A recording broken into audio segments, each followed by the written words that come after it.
susunod na programa ay rated PG. Patnubay at gabay ng magulang ay kailangan sa mga batang manonood.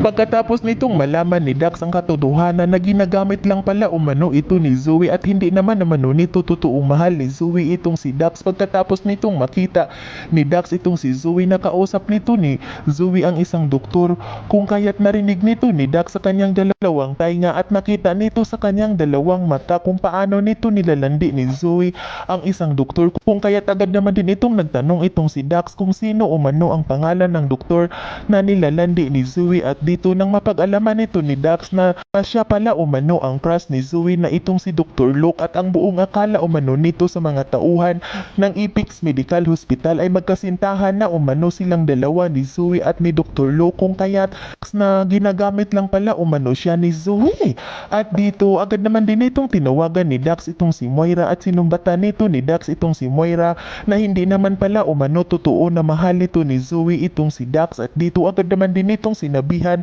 ni Moira itong si Dax na maniwala umano sa kanya dahil nagsasabi umano ng totoo itong si Moira at kilala umano nito ni Moira ang kanyang anak na itong si Zoe at paninigurado umano nitong matutunan na mahalin ni Zoe itong si Dax. Ngunit pagkatapos nitong makausap ni Dax itong si Moira ay agad naman din nitong nilapitan ni Justin itong si Dax at agad nitong ipinakita ni Justin ang isang video, kung kaya lalo itong nasasaktan itong si Dax sa katotohanan na kanyang nalalaman na hindi nga pala umano nito totoong mahal ni Zoe itong si Dax at ginagamit lang umano ito upang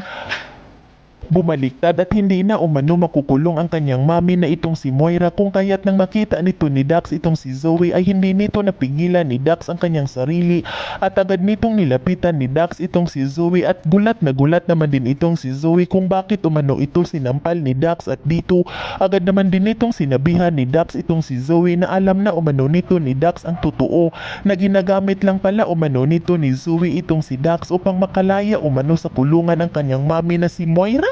Kung kaya't hindi naman din ito nakaimik itong si Zoe at tinitingnan lamang nito ni Zoe itong si Dax habang nagsasalita ito, at maya-maya pa ay agad naman din itong tinanong ni Zoe itong si Dax kanino umano nito nalaman ni Dax. At dito agad naman din itong sinagot ni Dax itong si Zoe na hindi na umano kailangan na malaman pa ni Zoe kung kanino umano nito nalalaman ni Dax dahil si Dax umano mismo ang nakakaalam na ginagamit lang umano nito ni Zoe si Dax. Yan ay ating aabangan sa susunod pa na pangyayari sa kaganapang ito ng abot kamay na pangarap. Huwag mong kalimutang isubscribe at i-hit ang notification bell ng aking channel